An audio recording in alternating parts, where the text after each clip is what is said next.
The Saudis, along with many other Arab states, They don't even have an ideological gripe with Judaism. Yeah, I mean, but you know, come on now.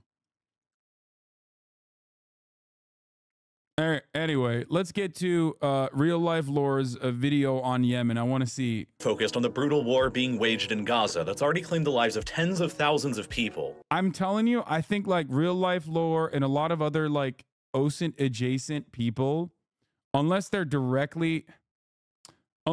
like primed to try and get like a fucking free internship at some State Department adjacent third party contractor, they're most likely going to be like, yeah, this shit doesn't look good.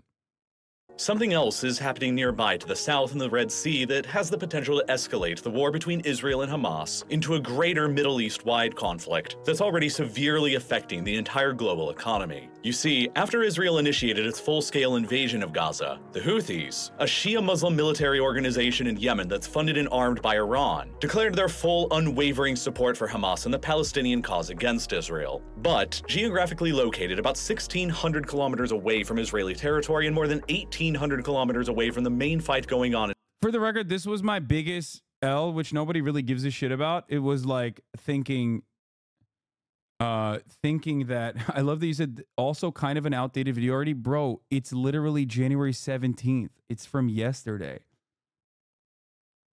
All I'm gonna say is I thought the Yemeni people didn't have the smoke. I was wrong on that. Okay? I was wrong. I was wrong on that. They do have it. The smoke is something that they do have. These YouTube, yeah, I was a doubter. These YouTube channels are bankrolled by U.S. agencies, I think. Some of the history channels, some geopol ones. Arlo's been paralleling imperialist propaganda recently, too. I mean, I don't know if it's because they're being directly bankrolled or because they genuinely have this ideological positioning. It's much simpler to just say that, like, yeah, no, these guys, I think, for the most part, have this framework that they operate off of. Why? Because if you're the likes of Real Life Lore and if you fancy foreign policy, then where are you going to go? You're going to go to think tanks. Okay, you're going to go to the FDD, right? What is it? The Foundation of like Defending Democracy or whatever the fuck, right? Because those are the guys who are genuinely constantly reporting on whatever the fuck's going on. Now, if you read their shit, inevitably you are going to adopt their framing. Ain't nobody's out here in the American military-industrial complex in the think tank sphere doing genuine on-the-ground reporting without a real slant that is pro-America. Right? Do you understand? So I think that like a lot of people, I mean, there's exceptions, but a lot of people that get their information from like that think tank sphere because they want to have the most up-to-date shit, right? They are going to inevitably adopt the framing of these institutions that are directly populated by people that were a part of the military-industrial complex. They are a part of the military-industrial complex or directly are a outsourced version of like America's imperialist interests. So I don't think that it's as like suspicious or as, you know, as much as a conspiracy in the way that like a lot of people perceive these channels to be like, oh, you know, Vosh is a CIA asset or whatever. Like, no, man, what the fuck? No, people just want to be smart and people want to come across knowledgeable on these issues. And if you want to come across smart and knowledgeable on these issues, the only places where you can get up-to-date information that is like as reliable as you possibly can be is going to be a lot of these think tanks that are created specifically so that they can create material evidence that ends up, of course, almost always justifying America's involvement in the country, and you naturally lean towards American imperialism, right? That's it. Also, if he was if Vosh was a Fed, he would have never said that you know he wanted to nuke Israel. So that's not. You lose your State Department paycheck very quick if you say some shit like that. Anyway, so let's continue. in Gaza, the Houthis were incapable of He said participating glass, in the this is war happening slander. Yeah, exactly. Sorry, he said glass Israel, and you're right. around Gaza directly, and so they decided to begin intervening on the side of Hamas more indirectly. In November of 2023, the Houthis declared that they would begin attacking every single ship they could find sailing nearby to their territory in the Red Sea that was linked in any way to Israel, including any ships traveling to or from Israeli ports. Didn't he say he was literally an informant? An informant for what, dude? Like horsecock? What the fuck do you think he's informing the federal government on? What are you talking about? It's probably a joke that people took seriously. People take fucking YouTubers so goddamn seriously, and everybody does it. Everybody does it. Like, everybody that thinks they're above it thinks that that is, like, real. Okay?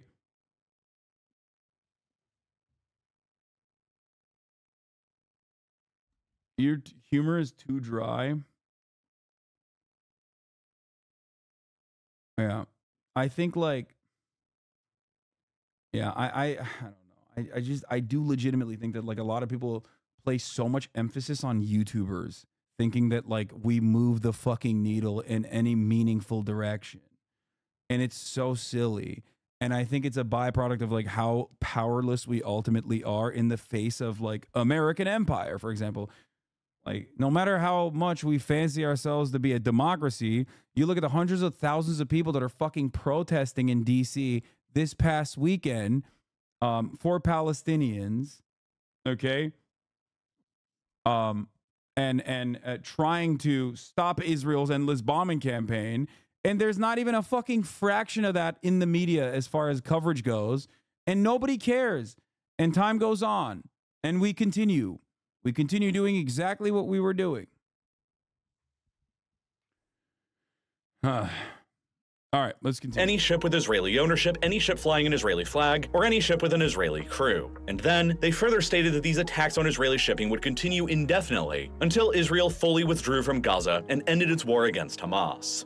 But there was a slight problem with the Houthis' plan. You see, the ownership structure of the globalized 21st century merchant shipping fleet is a very complicated business. Merchant ships very often travel between origin and destination in different countries. The ownership structure of the ship itself is often divided between multiple different nationalities that may have nothing to do with where the ship's origin or destination is. The flag of call that the ship flies may be completely different altogether, while the crew that's operating the ship may be of completely different nationalities from everything. Which merchant ships operating on the world's oceans are considered Israeli or not is not as simple a task as it appears at first. But that didn't dissuade the Houthis from deciding to intervene anyway by attacking whatever ships they determined were Israeli. Their attacks began on the 19th of November 2023, with a brazen hijacking of an empty car carrier sailing through the Red Sea. So this part is not entirely correct, I think. As far as I understand it, they didn't just, like, flagrantly attack whoever they decide is, like, pro-Israel. I think they were, they determined they were Israeli. Of course, you're not going to fucking, like, that's not how international commerce works. He literally openly admitted that earlier. But I think, like, that they look at the routes off of, like, readily available data. But beyond that, they also radio in, from what I understand. I might be wrong on this. But I think they radio in and ask, like, and I mean, it's a blockade. It is exactly how America would do it. Okay. The difference is it's not America doing it. That's the point. And it wouldn't actually be exactly like America doing it. America might even blow your shit up.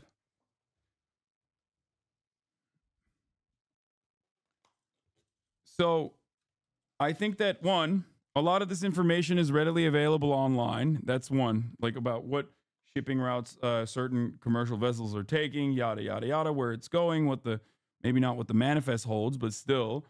And the other thing is, like, they call it in, they radio in, and basically they, hold on.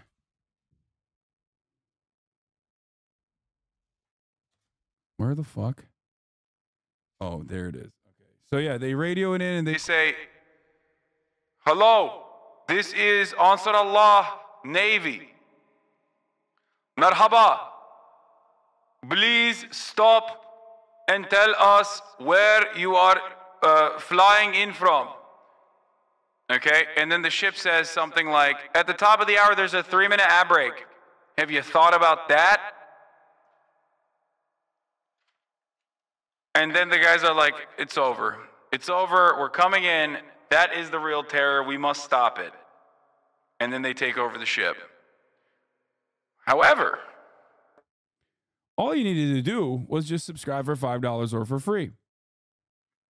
Thank you to the anonymous gifter for the 10 gifted subs. That was traveling from Turkey to India. The Houthis raided the ship with a helicopter that transported a heavily armed special forces squad onto the ship's deck, who quickly managed to subdue the ship's crew and rerouted it back to the Houthi-controlled port of Hodeidah in western Yemen. The ship was called the Galaxy Leader, and its registered owner was a company known as Galaxy Maritime Limited that's based in the Isle of Man, a UK dependency. The ship was being chartered by a Japanese company, its flag of call was based in the Bahamas, and its 25 crew members hailed from the Philippines, Romania, Bulgaria, Ukraine, and Mexico. The only connection that the ship had to Israel was that the company that owned the ship, Galaxy Maritime Limited, was further owned by another company known as Ray Car Carriers, which is a business that's co-owned by a well-known Israeli businessman and billionaire named Abraham Ungar, who has a current net worth of approximately $3.25 billion US. Wait, what? Based on that, the Houthis decided that the ship was fair game to attack and hijack, and it would be far from— Oh my God, I didn't even know that. Wait, so it's not fucking wait, what?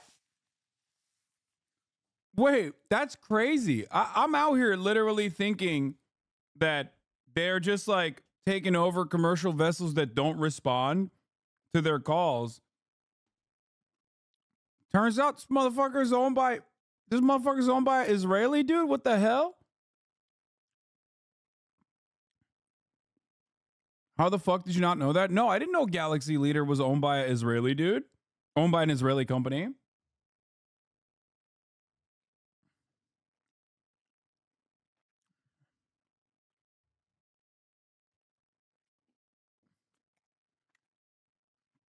Wait, the Houthis aren't orcs? Wow, who would have thought? No, that doesn't matter. I'm simply stating that normally, yeah, I'm being for real. There is a way to enforce blockades, chatters.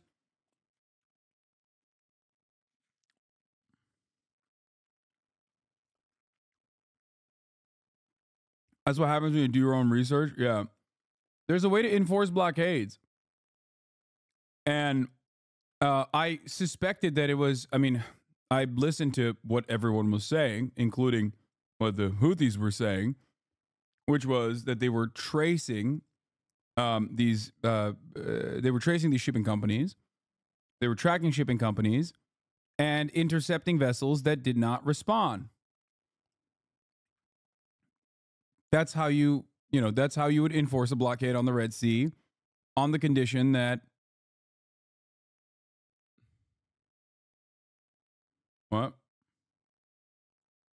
What is this? What? No, stop. Dude, you are brain broken, brother. Why would you ever do that? We're not doing that. I don't care at all. Oh my God. Guys, you just misunderstood what I was saying entirely. I do not think that Vaush is a literal federal informant or agent. What the fuck would he possibly be able to do federal informant duties on? What are you talking about? From the last. In the weeks and months that have followed after that initial attack, the Houthis have unleashed a torrent of hundreds of missiles and drones and launched further hijacking attempts against dozens of merchant ships caught sailing through the Red Sea. Merchant ships that have been linked to dozens of countries from all around the world. And the missiles, drones, experience, and intelligence that they've received to launch all of these attacks have largely all come from a single source. Their biggest patron, the Islamic Republic of Iran. Iran has spent years carefully cultivating the Houthis from a ragtag group of militia into a legitimately dangerous state-like military force, with a massive arsenal of guided anti-ship missiles and swarms of cheap explosive kamikaze drones that they can use to overwhelm maritime anti-air defenses with through sheer numbers. Backed by Iran, the Houthis have arguably become the most dangerous and heavily armed piracy force in modern history. And unlike the pirates before them, they used to launch out from Somalia and raided commercial shipping in the Arabian Sea, the Houthi pirates control a significantly more advantageous geography to wreck the global economy from. They currently dominate the northwestern third of Yemen's territory, including most of Yemen's population and most of Yemen's coastline along the Red Sea, which gives them direct access to launching hijacking ships, missiles, and drones into one of the world's most critical arteries of globalized trade. The Red Sea itself can be thought of as the primary maritime passageway between Asia and Europe, and the passageway is bounded by two narrow gates on either side of it that regulate access through it. The Bab al-Mandeb Strait in the south between Yemen and Djibouti, and the Suez Canal in the north that runs across Egypt. The route between these gates across the Red Sea is a part of the It's so funny when you think about Djibouti. Like, I just go back to that one guy who made a, this is how every real life lore video is like about Djibouti. Anyway, whatever. Shortest possible geographic route for merchant ships to take traveling between Asia and Europe. And so it's the preferred route of choice for container ships carrying manufactured goods and raw materials from places like China, Japan, South Korea, Taiwan, and India to take when transporting their goods to the huge European consumer market. And from another perspective, this trade route is also a major artery for the flow of global energy resources from origin to consumer, like oil and gas from places like Russia, Kazakhstan, and Azerbaijan towards Asia in one direction, and oil and gas around the Persian Gulf towards Europe in another direction. As a result, roughly 12% of the entire world's trade volume usually flows through the Red Sea on an annual basis, which includes nearly a third of the entire world's container ship traffic, roughly 10% of the world's seaborne oil, and roughly 8% of all the world's LNG. An average of 50 merchant vessels usually transit through the Suez Canal on a daily basis, and this overall makes the Suez Canal and the Bab al-Mandeb Strait the second most critical maritime choke point for globalized trade anywhere in the world, remaining only behind the Singapore Strait in Southeast Asia in overall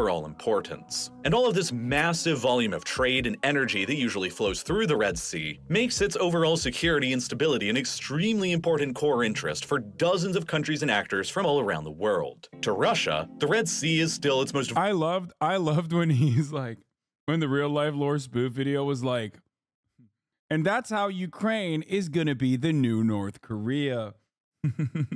Somehow, Ukraine belongs to North Korea.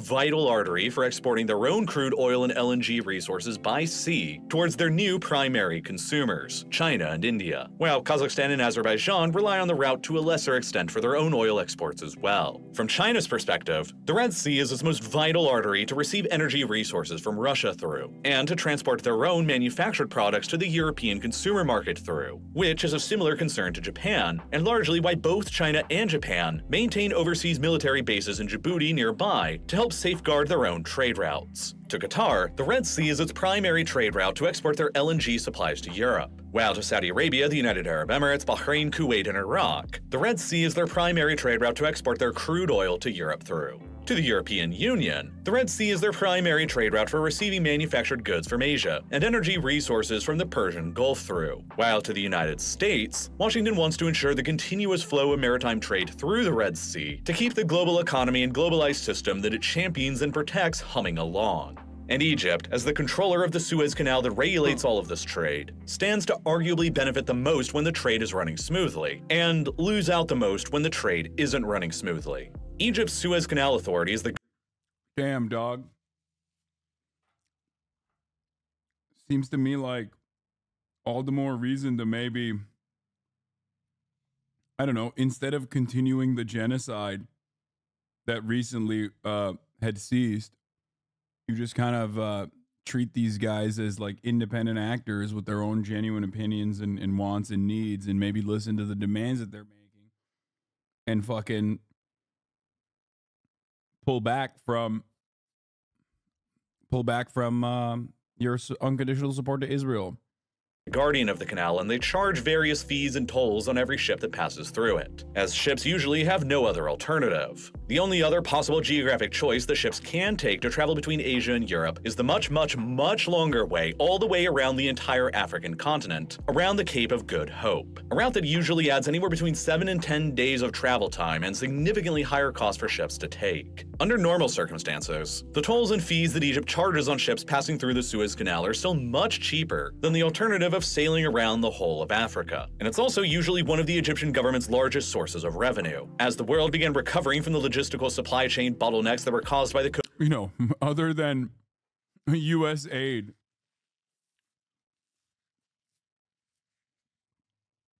I love the notion that America is the protector of free trade, by the way. Like, definitely. America is so the protector of free trade that, like, they tell often our international partners that are under the influence, under the sphere of American imperialism, to not cooperate with people outside of said sphere, whether they are foreign adversaries like Cuba or Iran or Russia or China.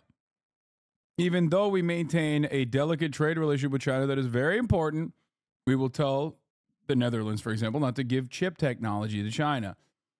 America is not the protector of, free enterprise or fair trade or free trade in general.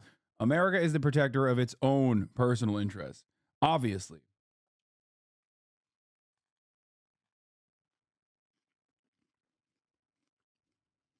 COVID-19 pandemic, an all-time high record number of ships passed through the Suez Canal during the fiscal year between June of 2022 and June of 2023. 25,887 ships took the journey, which also netted Egypt an all-time high annual revenue from the Suez Canal, about $9.4 billion US dollars, about enough to help fund 10% of the entire Egyptian government's operation. Yeah, before people say, isn't that every country? Of course it's every country. The only problem is other countries aren't claiming something like, other countries don't get to say, we are not self-interested. We're actually protecting this ideological concept of free trade. That's the difference.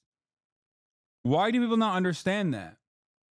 My point is, America lies and acts like it's a protector of like international commerce when it routinely violates it, just like America often acts like it cares about international human rights law. Right? In the rule-based liberal order that we maintain. Except we make the rules and we give the orders.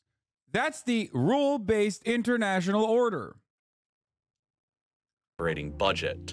And this is all in addition to the fact that many countries can only import their goods from abroad through the Red Sea. The only maritime ports that Jordan, Sudan, and Eritrea have are all just located on the Red Sea, while Djibouti's port nearby to the Red Sea on the Gulf of Aden currently supports roughly 95% of landlocked Ethiopia's trade volume. And so, the safe, secure, and reliable flow of trade continuing through the Red Sea is extremely, extremely important to all of these dozens of countries from all around the world, both near and far from it. But unfortunately, the Red Sea has always existed within one of the most geopolitically turbulent regions in the world, and ships are also at their most vulnerable when transiting through either side of the narrow gates on either end of it. Both the Suez Canal in the north and the Bab el-Mandeb Strait in the south can be blockaded intentionally or even accidentally, and when they are, the Red Sea passageway for global trade comes to a complete halt. This has happened twice before in fairly recent history. Once for a long period of 8 years when the entire Suez Canal in the north was shut down between 1967 and 1975. During the Arab-Israeli Wars, after Israel secured control over the entire Sinai Peninsula, and in the process, the Suez Canal itself became an active frontline war zone dividing Egyptian and Israeli zones of control for those 8 years until Israel agreed to return the Sinai Peninsula back to Egypt. And another much shorter time when the canal became closed once again much more recently and much more memed about in 2021, when a container ship known as the Ever Given got blinded during a sandstorm when transiting through the Suez Canal and crashed, blocking the canal's entire width. For 6 days and 7 hours, the ship blocked all passage through the Suez Canal like a cork stuck in a bottle, and dramatically slowed down trade between Europe, Asia, and the Middle East.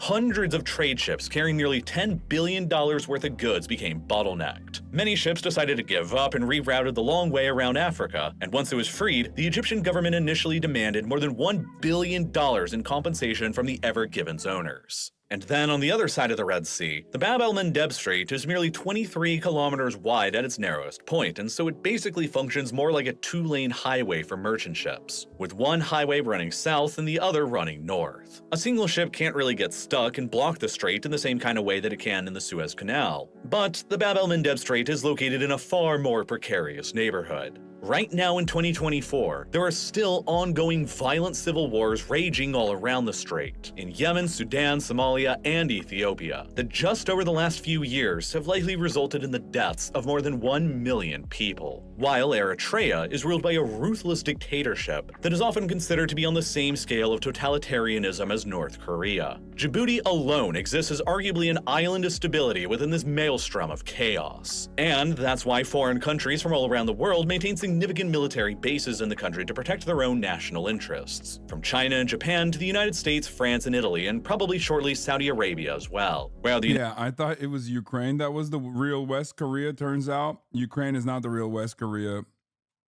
Eritrea is the real West Korea, also known as North Korea. United Arab Emirates maintains another base nearby in the self-declared state of Somaliland. And Russia is attempting to acquire a former United Arab Emirates military base in Eritrea, here at Assab, directly adjacent to the strait. For years, the biggest threat that was facing shipping going through the Bab el-Mandeb Strait were the Somali pirates, who raided merchant vessels mostly for money, hostages, and ransoms in the Gulf of Aden and in the Arabian Sea. A problem that lasted well into the 2010s until it finally began dying down after 2017, as maritime patrols from the American, UK, French, Russian, Chinese, and other international navies began conducting better patrols and better escort missions of merchant shipping through the region that dissuaded the pirates from launching any further attacks that could disrupt the global economy. But now, the Houthis in Yemen are the ones launching dozens of attacks on this critical global trade artery, and it's already been severely affecting the worldwide economy. The Houthi movement, which is officially known as Ansar Allah, which translates to Defenders of God, arose out of Yemen's Zayidi Shia Muslim community, who make up about 1/4 of Yemen's overall population, and are native to the hills and mountains of Yemen's northwest, immediately opposite of Saudi Arabia's own largely Shia Muslim community, immediately across the border. Formed with militant opposition to the United States, Israel, and the Saudi monarchy's influence in the Middle East in mind, the Houthis sought closer relations with Iran, while their official motto and flag have never left any doubt as to where they stand politically and ideologically. It reads from line to line, translated into English, as "God is the greatest, death to America, death to Israel, a curse upon the Jews, victory to Islam." A decade ago in 2014, during the midst of the Arab Spring revolts that were sweeping all across the Middle East, the Houthis managed to organize themselves with support and funding from Iran, and stormed out from their hills to capture the Yemeni capital from the Yemeni government, Sana'a. From there, the Houthis managed to expand their territorial control even further across northwestern Yemen, while the president of Yemen at the time fled the country towards Saudi Arabia. At his own request for a foreign intervention to restore his own authority and crush the Houthi rebellion, Saudi Arabia decided to militarily intervene in Yemen's civil war beginning in 2015. The Saudis, along with many other Arab states, they don't even have an ideological gripe with Judaism. Yeah, I mean, but you know, come on now. I don't think they make a distinction. I don't think they make a distinction between Israel and Jews, which, of course, why would they also? Because, like, Israel very, very, very deliberately tries to muddy the waters and say, no, we're doing this for Judaism all the time.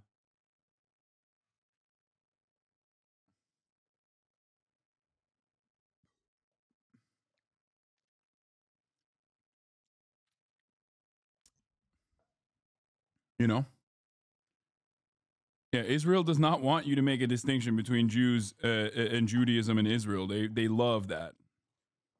So they can go, look how much they hate Jewish people. Without Israel, you would not be safe.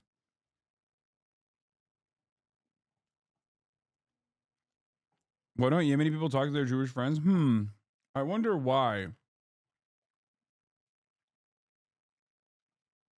Well, they can't because they were purged.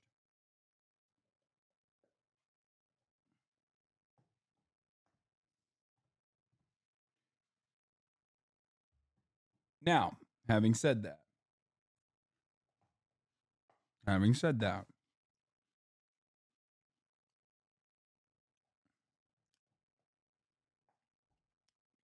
Fed posting going hard today.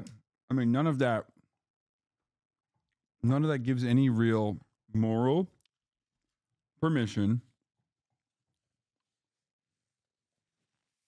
You don't have to cover the fact that they hate Jews. What do you mean? I'm not covering up for it or anything like that. I've been pretty honest about that from the jump. Except in this circumstance, it is laughable to say, "Oh, they're simply doing this because they hate Jews." No, they're not doing this because they hate Jews. They're doing this because they see the Palestinians getting bombed in a very similar way to themselves. They also get help from Iran. They get to solidify their position as like the real governing body.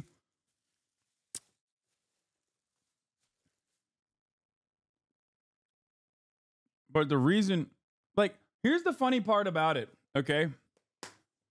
Like, you think motherfuckers who have "curse the Jews" in their motto are gonna hide their real reasons? Like, Americans will look at this and go, look at their motto, Hassan. It says "curse the Jews." Okay, so if they're that honest about their anti-Semitism, why would they fucking lie about why they're intercepting commercial vessels in the Red Sea? They would literally say, "I'm doing this because I hate the Jews." It's so funny that you look at their insane motto that straight up says it, okay? That straight up has that, which, by the way, I've said 100% they're going to fucking delete that. There's no way. There is no way that they keep that up. I've seen it time and time again. Every faction, every militancy inevitably westernifies itself in an effort to like gain legitimacy. Obviously, after the rubble has cleared, and oftentimes it takes many, many years. But it is it is pretty funny, to me at least, that you got a group of motherfuckers who literally have this, but where the fuck are you getting this "they hate the Jews" info from? Like, I'm genuinely asking, other than projection of Euro anti-Semitism and historical nationalist movements for the end of the colonial era, like within the context, I don't see them as being anti-Semitic. No, the reason why it says "curse the Jews" is because it's their motto. Hello? That's like, come on. It doesn't just say "death to Israel" and "death to America." It also specifically maps out.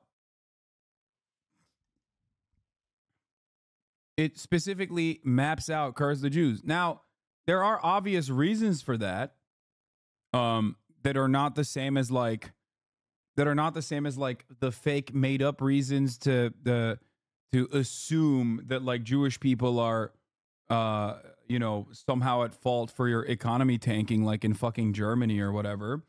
To them, they think Jews equals Israel.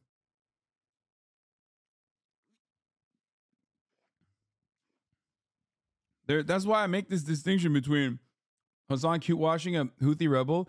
Brother, I get that you want to fuck the Houthi rebel, who isn't even a Houthi rebel by his own assessment, at least. And I have no reason to believe that he would hide that from me in that interview. Maybe he is, okay? But you're the one who thinks he's cute.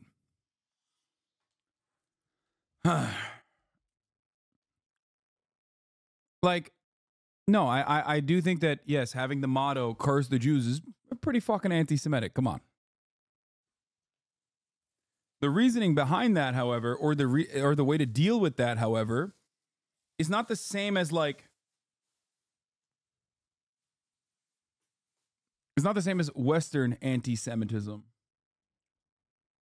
Like some dude in Idaho getting radicalized on a fucking internet forum, and then reading like Culture of Critique or whatever, or Mein Kampf, is entirely different than a dude who is in one of the poorest countries on the planet.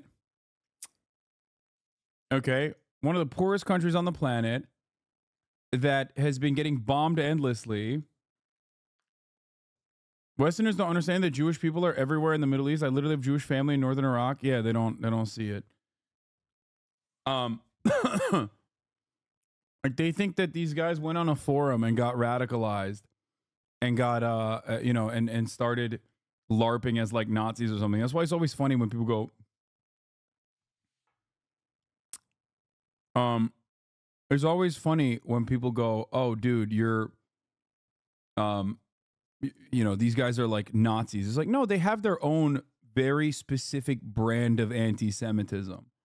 Like they didn't get fucking radicalized by 4chan or 8chan or whatever.